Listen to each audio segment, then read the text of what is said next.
E aí, galera, vamos lá voltar para a nossa química orgânica super importante. Vamos falar sobre a primeira função orgânica. Teremos aí ao longo das semanas uma série de funções orgânicas, temos várias aí. Vamos falar, claro, as que mais caem no Enem, as que são de fato cobradas, mas a base de tudo é a gente falar sobre os hidrocarbonetos. O que seriam então esses hidrocarbonetos? São aqueles caras, aqueles compostos que apresentam apenas átomos de carbono e hidrogênio ali na sua fórmula. Por isso que a gente chama de hidrogênio, carboneto de carbono. Ele só tem, de fato, carbono e hidrogênio ali na sua molécula. E aí, galera, eu posso ter uma classificação aí bem bacana. Eles se classificam como cadeia aberta e fechada, nós já vimos isso anteriormente, mas eu tenho os nomezinhos específicos. Cadeia aberta eu tenho os alcanos, os alcenos, os alcinos e os alcadienos. Só esses aqui são cobrados no Enem. E cadeia fechada, os cicloalcanos, os cicloalcenos ou os aromáticos. A mesma coisa que isso aqui. Claro, aromático não, a gente viu que tem diferença. Os cicloalcanos e os cicloalcenos são super semelhantes aos alcanos e alcenos, só que eles têm a cadeia fechadinha ali. Tranquilo. Vamos lá então falar mais um pouquinho desses caras. Seguinte, quais são os principais hidrocarbonetos? Quais são as diferenças básicas entre eles? Vamos lá. Seguinte, pessoal, os hidrocarbonetos de cadeia aberta que nós vamos estudar são os alcenos, os alcanos, alcenos e alcinos. E qual a diferença entre eles? Os alcanos, eles só apresentam ligações simples. Opa, a gente já viu alguma coisa sobre isso. Significa que eles são sempre o quê? Sempre saturados, certo? Uma cadeia sempre saturada, porque só tem ligações simples ali entre carbonos. Então, eu tenho um exemplo aqui. Vamos ver daqui a pouco como que faz essa fórmula, tá? Porque é bem importante a gente saber. Isso aqui nada mais é que esse carinha aqui, ó. Cada vérticezinho, cada pontinha aqui significa um carbono, tá, galera? Então, vamos lá. Eu tenho 1, 2, 3, 4 carbonos. Então, vou colocar aqui 2, 3, 4 carbonos. Coloquei os meus carbonos, agora eu completo tudo com hidrogênio. Claro, é um hidrocarboneto, só tem isso, só tem carbono e hidrogênio.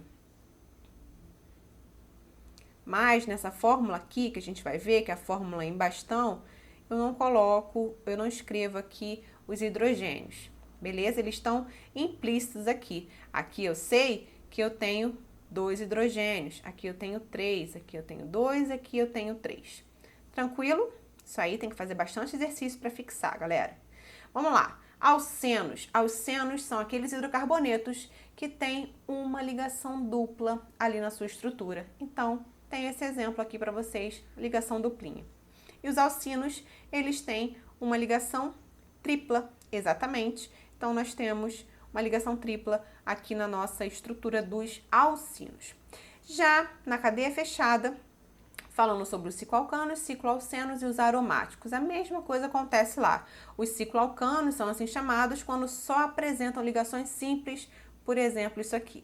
Então, galera, olha só, agora a gente já tem uma outra visão. Quando você vê um quadrado, você vai falar assim, olha só, isso pode ser um quadrado, mas isso também pode ser um cicloalcano. Depende se eu vou estar trabalhando em matemática ou se eu vou estar lá em química, beleza? Mesma coisa um triângulo, ó. O triângulo também pode ser um cicloalcano, galera. Olha que coisa linda, coisa maravilhosa, né?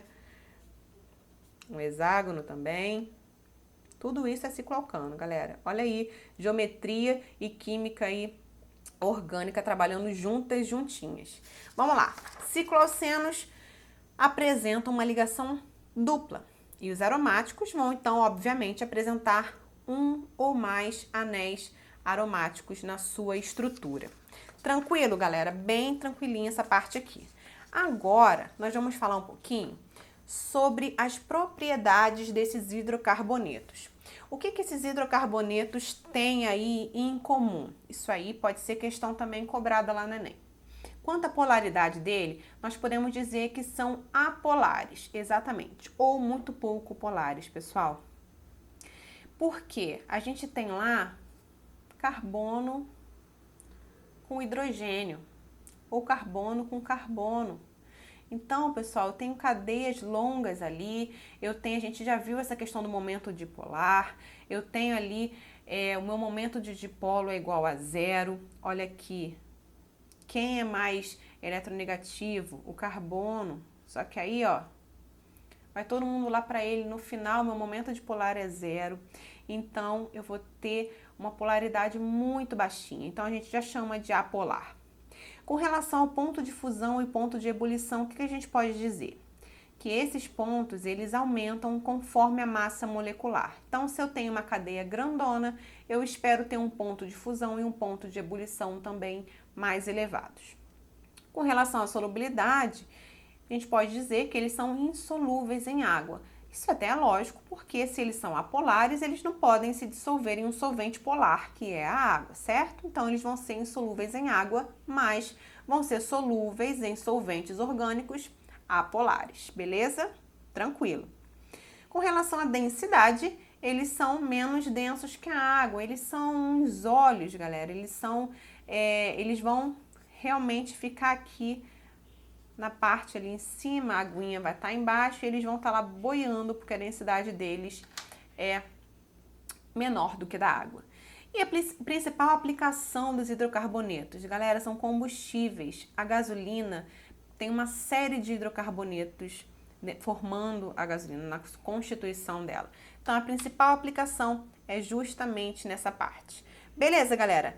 Bom, ficamos por aqui. Te esperamos na próxima aula. Vamos falar um pouquinho mais sobre nomenclatura. Muito bacana. Até lá!